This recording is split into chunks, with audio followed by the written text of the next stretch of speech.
Okay, for today's video mga lods, habang break time, fishing muna. Ayan o, yung flex ko pa, naka-uniform pa ako eh. So yan, kung makikita nyo mga lods, dyan tayo mga ngawil ngayon. So mga mahuhuli natin dyan ay karamihan tilapia mga lods. So hintay-hintay lang muna tayo dahil tanghaling tapat. Parang mga busog pa kasi yung mga isda kaya wala pang kagat. So yan nga pala yung lalagyan na natin mga lods ng huli natin. At sobrang init mga lods.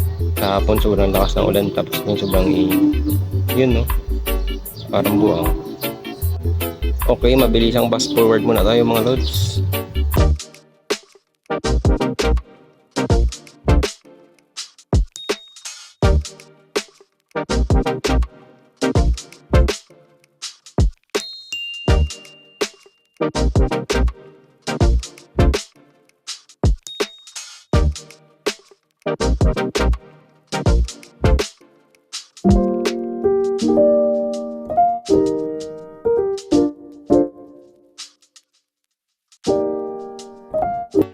Okay, the moment of truth.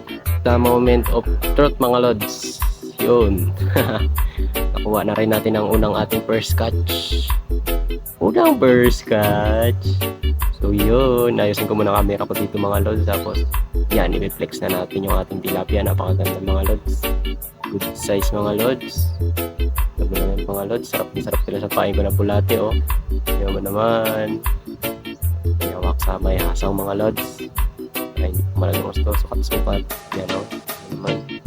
Apat na daliri yung laki mga lods. Swabe na yan mga lods. Sarap yan palituin. Yun. Bilo-bilo muna mga lods. Tapos hagis na naman tayo ulit. Let's go! Okay. Okay, so yun dito nga mga lods. Nagpatulong tayo sa tropa nating si Jomar para hawakan yung camera para makuhaan tayo ng video. Muntik pa ako mapiyak. So yan, hinahanap ko pa dyan yung tilapia. So yan, malaki yan mga lods. Muntik pa yan makawala. Yan, tingnan nyo naman mga lods. Ang ganda, ang laki. Okay, kunting hugas-hugas muna para makita talaga yung detalye. Ayan, tingnan mo naman. Oops. Yan, tingnan mo. Oops, sabay palag, aray, dumi. So dyan mga lods, nadumihan ng uniform natin. Aray ko. So ito nga pala mga lods, nung time na to break pa namin to mga lods. Wala pa kami timing yan sa trabaho kaya habang naghihintay fishing muna. Yan, punas-punas ng dumi. Okay.